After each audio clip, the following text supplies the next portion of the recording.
Ce que nous pensons est la vie, ce n'est pas la course, ni une compétition, comme Méphibosheth, orphelin qu'il était, infime, boiteux des deux pieds, estropié, oublié à l'O-Débat, là où il n'y avait pas de passe internet.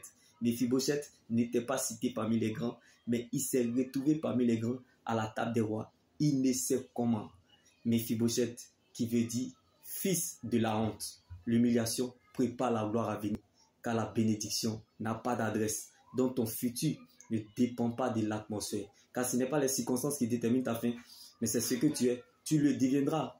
Tu ne deviendras pas autre chose que ce que Dieu a planifié, programmé, décidé, car les hommes tracent. Mais c'est Dieu qui écrit l'histoire. Donc, bien-aimé, la vie chrétienne est une blessure, mais sa cicatrice demeure éternellement. Jésus-Christ, c'est une mentalité de décider sans peur de rester du côté de Dieu. Quoi qu'il en soit, le prix à payer, c'est ce qui t'élèvera. Car trop d'humilité est l'humidité. La grande et vraie humilité, ce n'est pas de faire pitié, de se rabaisser ou de se rendre inférieur ou sage, ni même de se faire grand ou petit. La grande et vraie humilité, ce n'est pas ce que les gens pensent de toi ou ce que Dieu dit sur toi. La grande et vraie humilité, c'est de se dire, pour y arriver, j'ai besoin de Dieu. Mais si nous disons que nous avons besoin de Dieu, nous devons demeurer dans sa présence. Car l'espérance à la parole de Dieu ne trahira jamais. C'est dans sa présence, tout y est. L'endroit le plus sûr de toute la terre est la volonté de Dieu. Donc sa parole est notre position. La seule terre solide sur laquelle nous pouvons nous tenir. Comme le nom de Jésus a donné de la valeur à Méphibosheth, à l'O-Débat.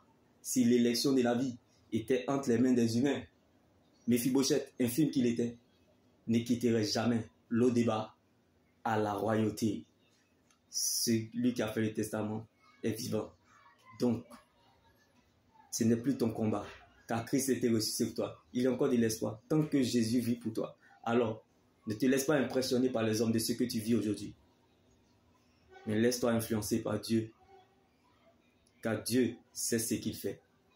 Nous n'avons pas besoin de savoir le temps ou le moment où ces choses doivent arriver. Quand ça sera le moment voulu, Dieu fera de sorte à ce que cela se réalise. Car lorsqu'il t'attend en tête, il compte sur lui-même pour t'accompagner. Comme Méphibosheth, boiteux qu'il était, orphelin, qui n'était pas cité parmi les grands, s'est retrouvé parmi les grands à la table des rois. Il ne sait comment, à cause de l'atmosphère de l'alliance. La bénédiction n'a pas d'adresse. Donc si c'est à cause de toi, tu perdras la bataille. Mais à cause de Dieu, tu gagneras le combat.